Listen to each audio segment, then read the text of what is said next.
You probably know that landscape architects work with plants. We do and we love it, but we use them in really interesting ways that you may not have realized. And we do so much more than pick out plants. In this podcast series, we invite professionals in our field to talk about what excites them about the profession of landscape architecture and the wide variety of things they do. We will explore the many ways that landscape architects positively impact the world. Landscape architecture is a diverse practice that shapes the way we experience and move through our cities and communities, guides our responses to climate and environmental changes, brings forward our public histories, and so much more. We at the University of Colorado Denver Department of Landscape Architecture are excited that you are interested in our field. Please join us as we discover what many people don't know about landscape architecture. We are joined today by Jesse Young, who is the founder and owner of Landwise, an elite landscape company serving the Front Range. With a background in horticulture from CSU and a master's in landscape architecture from CU Denver, he has also taught landscape construction at both CU Boulder and CU Denver. Hey, Jesse, thanks for joining the podcast today. Thank you. It's great to be here. Can you tell us what kind of projects your firm Landwise does and how you navigated to that business model? Yes, absolutely.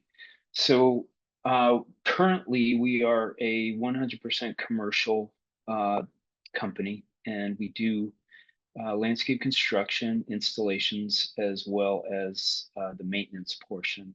And we arrived here through a process over about 16 years. I founded it in 2008, and prior to that, I had been a practicing landscape architect for about 4 years after grad school, and decided to go a different direction in 2007, and traveled for quite a while, and then came back in 2008, and the Great Recession had hit, and that was kind of the birthplace of Landwise.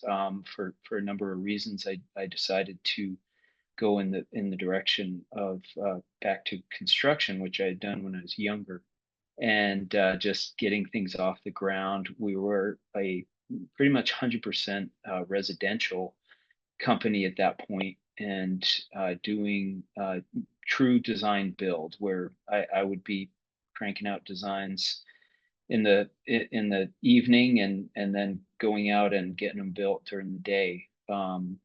That shifted about 8 years later. Around 2016, we started doing commercial work, and for a number of reasons, really started getting into that market and focusing more and more on that. And took us a couple of years to where we were doing half and half, and then eventually shifted to 100% commercial. So currently, the types of projects we do are pretty large scale.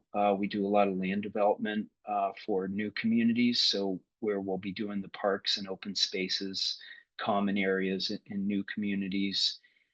And then we will also do a lot of projects downtown Denver in the high-rise buildings, where we are doing the amenity decks and the ground level streetscapes, and we'll be doing the work way up top, on fourth floors and 20th floors and that sort of thing.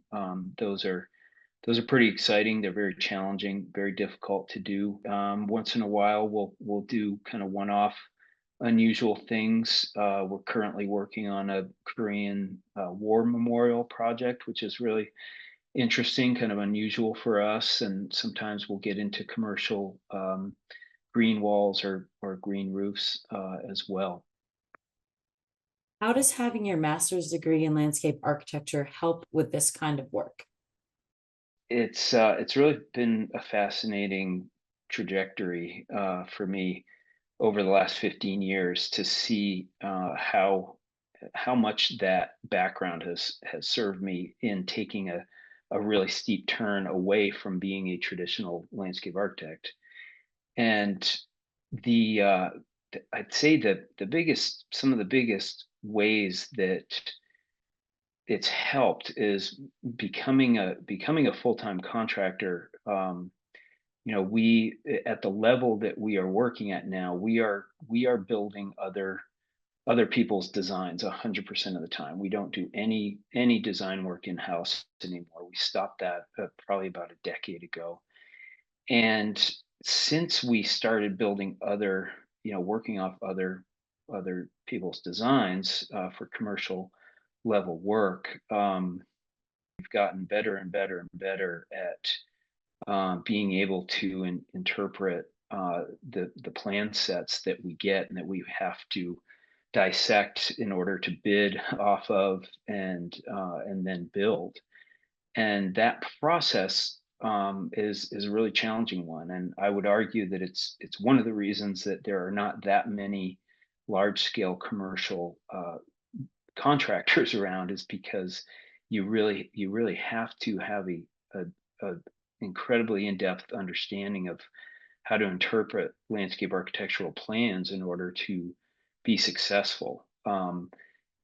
Above and beyond just being able to interpret them and then build them, there are so many nuances to landscape plans, and it's for people who have not had exposure to landscape architecture, or just coming in, say, as an estimator or a field manager. It can be really challenging to interpret those nuances and spot them. And so for me, with my background, I've been able to create a team that, we go above and beyond what I think most contractors do in terms of really looking at the whole picture and not just following what a landscape architect has designed, but questioning it and picking it apart and bringing issues to the table early in the process instead of late in the process. And it's enabled us to build relationships with the design team in a way that makes these very large, complex projects go much smoother than they might. I've been able to forge a lot of ground in terms of smoothing out that friction, and it's been a really rewarding part of my career to be able to hop on the phone with a designer at any given time and be able to flesh out an issue very quickly and smoothly, or from both sides, from both the construction side and the design side.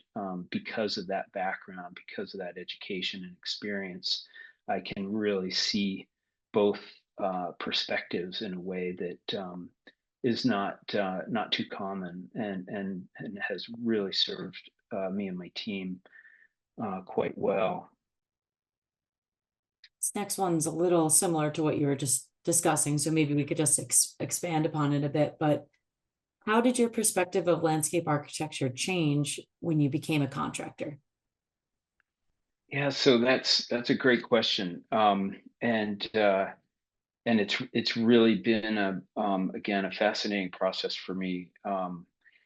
When I have looked back on my years as a landscape architect right out of school, even though I had a fair amount of experience in the landscape field before grad school, when I look back on I was a decent landscape architect, but in hindsight, I was pretty clueless in terms of really understanding what the heck I was drawing. I felt like until once I became a contractor, and especially once we started building other people's designs, and that began when we were back doing residential work, um, I kind of had this tectonic shift in perspective of what makes a good landscape architect, and I started realizing that there are really, and to be clear, it's all subjective of what you call good, right?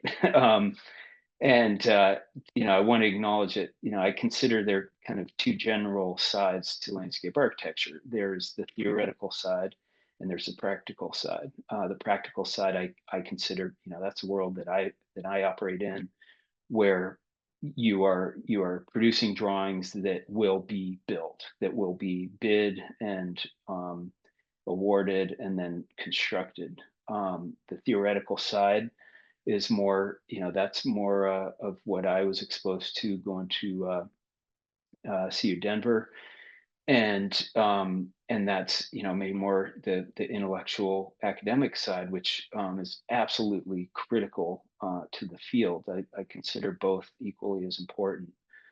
Um, but in terms of what makes a good landscape architect on the practical side of things, I started realizing that the quality of understanding and quality of drawings, and depth of knowledge in terms of how things are actually put together and constructed in the field, is it was a really often a big gap in knowledge in terms of landscape architects, because they don't have that exposure, and that knowledge is very hard to come by when you're spending 95% of your time in an office.